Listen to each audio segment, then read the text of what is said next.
السلام علیکم ورحمۃ اللہ وبرکاتہ۔ بسم اللہ الرحمن الرحیم۔ اللہ کی قدرت تو دیکھو، اللہ تعالیٰ نے حضرت آدم علیہ السلام کو بغیر ماں باپ کے پیدا کیا۔ حضرت نوح علیہ السلام نے دنیا کو ختم کر کے صرف اور صرف اللہ کو ماننے والوں کو بچایا۔ حضرت ابراہیم علیہ السلام کو 40 دن تک آگ میں رکھ کر ان کی حفاظت کی۔ اللہ نے حضرت اسماعیل علیہ السلام کو ذبح ہونے سے بچایا اور آب زمزم کا تحفہ دیا۔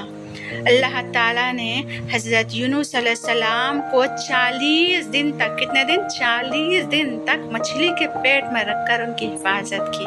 ماشاءاللہ۔ اللہ تعالیٰ نے حضرت زکریا علیہ السلام کو بڑھاپے میں بیٹا ہونے کی خوشخبری سنائی۔ اللہ تعالیٰ نے حضرت داؤد علیہ السلام کو لوہے کو موم کی طرح نرم کر دیا۔ اللہ تعالیٰ نے حضرت سلیمان علیہ السلام کو تمام انسان، پرندے، جانور، ہوا، پانی پر بادشاہیت دی۔ یعنی سلیمان علیہ السلام کو اللہ تعالیٰ نے اتنی طاقت عطا کی کہ وہ جو ہے پرندوں کی بولیوں کو سمجھ سکتے تھے۔ یعنی پرندے جو آپس میں جو بات چیت کرتے ہیں ان بات چیت کو سمجھ سکتے تھے۔ ماشاءاللہ، میرے اللہ تعالیٰ کی کیا شان نرالی ہے۔